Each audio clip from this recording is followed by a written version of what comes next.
रश्मि ने अभी अभी रसोई का काम निपटाया ही था कि अचानक दरवाजे की घंटी बज पड़ी। रात के 9 बजे बज रहे थे। भला इस समय कौन आया होगा। रश्मि दरवाजा खोलने जा ही रही थी कि इतने में सासू माँ विमला जी अपने कमरे से निकलकर बाहर आए और आकर दरवाजा खोल दिया। सासू माँ की स्फूर्ति देखकर रश्मि हैरान रह गई। अभी थोड़ी देर पहले तक तो उनकी इतनी भी हिम्मत नहीं थी कि अपने कमरे से निकलकर बाहर डाइनिंग टेबल पर आकर खाना खा ले। खाना भी रश्मि ने ही उन्हें कमरे में ही परोसा था। ऊपर से दूसरी हैरानी की बात यह थी कि उनके दरवाजा खोलते ही नंदोई सुमित और शिखा अंदर आए। इतनी रात को अचानक दोनों कैसे आ गए, वो भी अपने 2 साल के बेटे के बिना, जिसका बहाना कर वो लोग रात को अक्सर आने से बचते थे। उन्हें देखकर रश्मि मुस्कुराकर कुछ पूछने को ही हुई कि वो लोग चुपचाप विमला जी के पीछे पीछे उनके कमरे में चले गए। ना कोई नमस्ते न ही कुछ और। कमरे में पहुंचते ही विमला जी ने भी दरवाजा बंद कर लिया। ये देखकर रश्मि हैरान थी। आखिर चल क्या रहा था घर में। रश्मि सारे विचारों को झटक कर अपने कमरे में गई तो उसके पति अखिल ने उससे पूछा, कौन आया है। सुमित जी और शिखा आए हैं इतनी रात को। पता नहीं, मम्मी जी के कमरे में है, दरवाजा अंदर से बंद है। आखिर चल क्या रहा है हमारे घर में। रहने दो, तुम इग्नोर करो। अब दरवाजा अंदर से बंद ही कर लिया है तो कोई बात नहीं, तुम सो जाओ, मैं भी सो रहा हूँ, कहकर अखिल दूसरी तरफ मुंह करके सो गया। पर उसका व्यवहार रश्मि को बड़ा अजीब लगा। सचमुच ये व्यवहार अजीब था। जिस बहन के आने पर भाई दौड़ता हुआ उससे मिलने चला जाता था, आज उसके आने पर दूसरी तरफ मुंह करके सोया है। आखिर क्या कहे इसे। अभी 2 महीने पहले तक सब कुछ सही था। घर में ससुर जी, सासू माँ विमला जी, अखिल और रश्मि और उनका 4 साल का बेटा आरव ही थे। घर में ससुर जी की ही चलती थी, जिनके सामने विमला जी ज्यादा कुछ कह नहीं पाती थी। विमला जी का अधिकतर झुकाव अपनी बेटी की तरफ ही रहता था।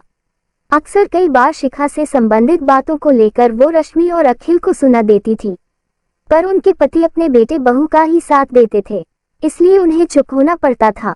कई बार उनके पति उन्हें समझा चुके थे, यूं बेटे बहू पर दबाव मत डाला करो, बेटी तो आते से ही आएगी, पर बेटे बहू ही तुम्हारे साथ होंगे। तब विमला जी चिढ़कर कहती थी, आजकल कोई बेटा बहू निहाल नहीं करते। लेकिन अभी 3 महीने पहले ससुर जी की तबीयत ज्यादा बिगड़ गई, उन्हें लकवा हो गया। इस कारण से वो पूरी तरह से बिस्तर पर आ गए। उस दौरान उन्हें संभालने का काम अखिल और रश्मि ने ही किया था। शिखा तो 1-2 बार उनसे मिलने आई और 2-3 घंटे रुककर चली गई। जब कुछ सप्ताह बाद उनकी तबीयत ज्यादा बिगड़ गई तो उन्हें हॉस्पिटल में एडमिट किया गया।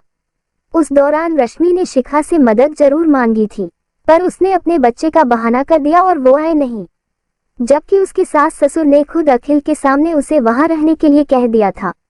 वो लोग तो अपने पोते की जिम्मेदारी भी लेने को तैयार हो गए थे, पर शिखा आए नहीं। यहाँ तक कि उसके पति सुमित ने भी काम का बहाना कर दिया। जब 2 महीने पहले उनकी मृत्यु हुई, बस तब से सब कुछ बदल गया। तब तो 15 दिन शिखा यहाँ रुकी भी, और तब से इस 1.5 महीने में तकरीबन 10 बार चक्कर लगा भी चुकी थी। यहाँ तक कि सुमित जी भी अब उसके साथ बार बार यहाँ आ रहे थे। जब ये सब अखिल को अजीब लगा तो उसने इस बारे में पिछली बार विमला जी से बात की। उसकी बात सुनकर विमला जी नाराज हो गई। विमला जी ने जो कुछ कहा उसके बाद अखिल पूरी तरह से चुप हो गया।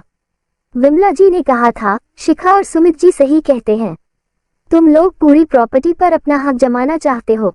अभी तो मेरी बेटी क्यों आ रही है यही सवाल करेगा, लेकिन कल को मुझे ही वृद्धा आश्रम छोड़कर आ जाओगे। ये सुनकर अखिल सत्ते में आ गया था।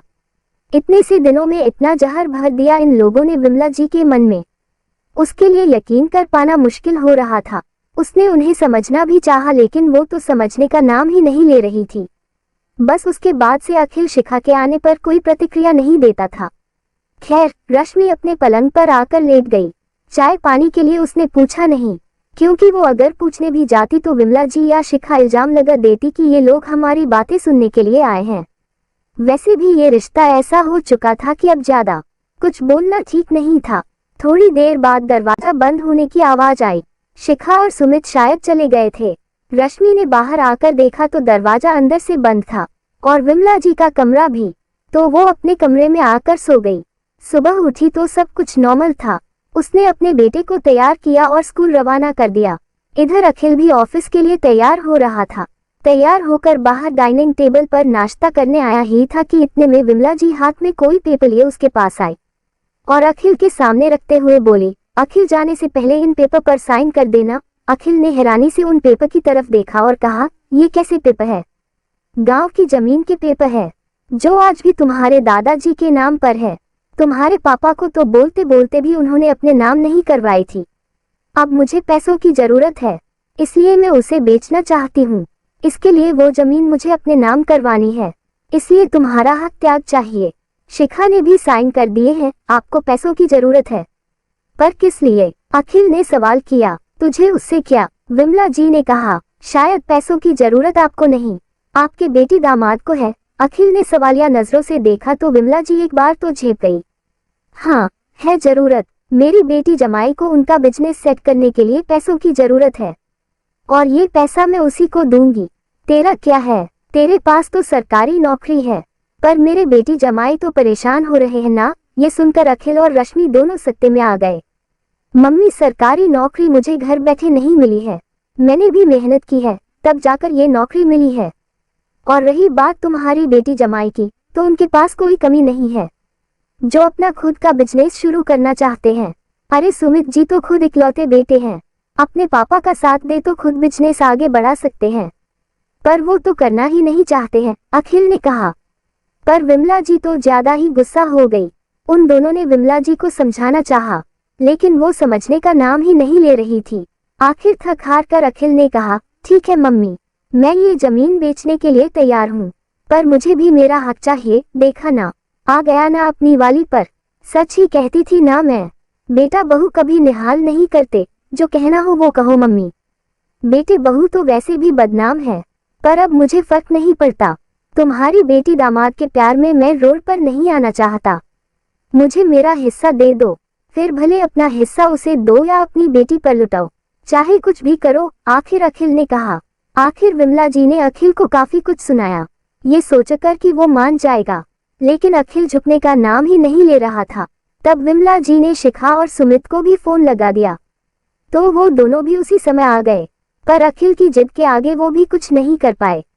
आखिर तब शिखा बोली, भूल मत, ये मकान मम्मी का है, ये आज चाहे तो तुम लोगों को घर से निकाल सकती है, मकान तो इसी के नाम पर है। अचानक विमला जी ने कहा, क्या आपने मकान भैया के नाम पर कर दिया? ऐसी बेवकूफी कैसे कर सकती हो आप? शिखा ने कहा, अरे 2 कमरों का ही तो मकान था, इसे पूरा बनवाने के लिए लोन उठाना था। अब इसकी सरकारी नौकरी थी तो कम ब्याज के कारण तेरे पापा ने ये मकान इसके नाम कर दिया, मतलब आपके पास कुछ भी नहीं है। सच में अक्ल नहीं है आप में। पहले पापा से बातें सुनती रहती थी, अब भाई की बातें सुनती रहो, तुम इसी लायक हो। शिखा चिल्लाते हुए बोली, बेटा क्या बोल रही है तू? अचानक शिखा को इस तरह बोलते देखकर विमला जी ने कहा, अब क्यों बेवजह समय खराब कर रही हो? जो जमीन से हिस्सा मिल रहा है वो हिस्सा ले लो और चलो यहाँ से। अचानक सुमित ने कहा। उसकी बात सुनकर शिखा ने वो पेपर विमला जी के हाथ से ले लिए और वही फाड़कर फेंक दिए। नहीं करना मुझे कोई हक त्याग, मुझे तो मेरा भी हिस्सा चाहिए, कहकर शिखा पैर पटकती हुई वहां से सुमित के साथ रवाना हो गई। विमला जी ये सब देखते ही रह गई, कैसे बेटी जमाई ने एकदम से रंग बदल दिया। मम्मी हो गई तसल्ली, यही बात हम आपको समझाना चाह रहे थे, पर आपको समझ में नहीं आ रही थी। अचानक रश्मि ने कहा, अरे जो बेटी अपने बीमार पिता के लिए नहीं आ पाई, अचानक उसके पास इतना वक्त कैसे आ गया कि उनके मरते ही वो आपके पास बार बार आने लगी? कभी कभी कुछ खून के रिश्ते भी स्वार्थी होते हैं, अखिल ने कहा। आखिर अखिल और रश्मि की बात सुनकर विमला जी अपना सा मुंह लेकर रह गई। कुछ समय बाद अखिल ने वो पुरानी जमीन बेचकर आए हुए पैसों में से उसके 3 हिस्से कर दिए। शिखा को उसका हिस्सा दे दिया और एक हिस्सा विमला जी के नाम कर दिया, लेकिन उसके बाद ये रिश्ता वही हमेशा हमेशा के लिए खत्म कर दिया। ना ही शिखा इस रिश्ते को निभाना चाहती थी और ना ही अब विमला जी इस रिश्ते को रखना चाहती थी।